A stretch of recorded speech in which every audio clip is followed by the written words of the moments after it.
All right, I wanted to do this last one in real time just so that you can get an idea of what it takes.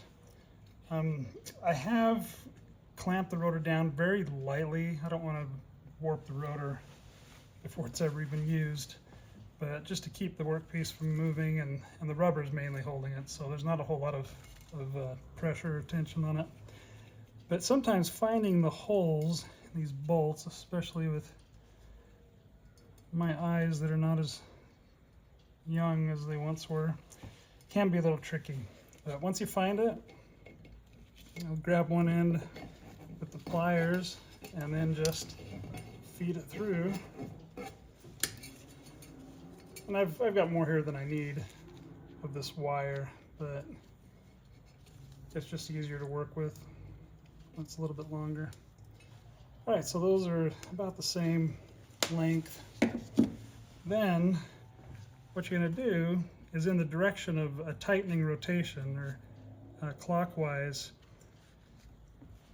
you take this wire here, you route it around and underneath the other wire while keeping tension on it. Make sure it's tight. And then with this wire underneath this wire, you twist in a clockwise rotation. And as you make these twists towards the other bolt, you try and keep tension there so that it doesn't loosen up on the head up here.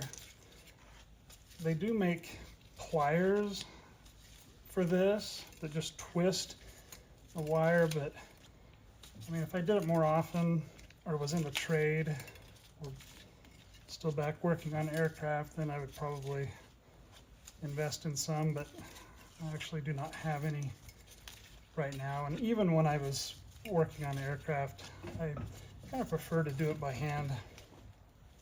So now, before you get too close to the next bolt, it pays to find out exactly where the hole is. And since it's hard for me to see, I'm just going to take a little length of wire and probe around, and I find that the hole is right there. So you don't want to go too far with your twists to the hole. You want to make sure you're still going to have some tension when you get there. And it looks like I could do maybe one more twist and I should be good. All right, now find the hole. There it is. Still trying to keep a little bit of tension on it. Now what I find works pretty good is I will grab with the needle nose pliers the wire and then twist it around it to give myself more leverage, and then use it to pull the wire through, where I can get more leverage than just pulling on the wire itself. And then sometimes it takes a little coaxing, but once you've got it, you take this other wire and it's going to go around that bolt head and underneath this one.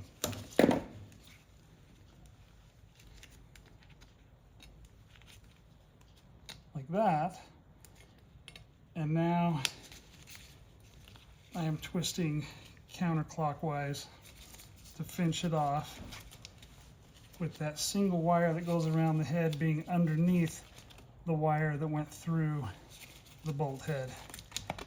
Then I'll put 5 or 6 twists on it here at the end, and take my wire cutters and right about there. I'm going to cut it off. And then take this little sharp end here. I'm going to push it down and kind of wrap it around the bolt like that, making sure both of these are down and around the bolt. Same with the one up here. Sometimes this one likes to pop up a little bit, but all right. Both of the single wires are going around the head of the bolt and keeping tension in the direction of it being tightened, basically. This one here, each of these bolts have 2 holes through them. I will point out that this bolt here, I probably could have gone to this hole, and then I would have had more wire wrapped around. Since this one's kind of beyond the 90 degree, it's not quite as good. This one's good. It's basically past 90 and it has good tension. This one, it's probably not ideal. I should have gone through this hole to start it out, but it has a good tension to it. All of them really do now. So I'm going to call that rotor and hat complete, and I'm going to work on doing the other one, and I'll get these installed, and I'll probably do a video about that. But thanks for watching. Hope this helped. Again, disclaimer, I'm not an expert. I'm not even close.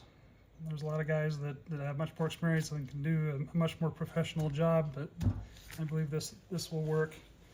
If you have any questions, comments, pointers on how to do this easier for anybody, I'd certainly appreciate those in the comments. If this helped you out, like and subscribe if you like, and I'll keep trying to put some more content as we make progress on the FFR Mk5 Roadster build. Thanks a lot, guys. We'll see you on the next one.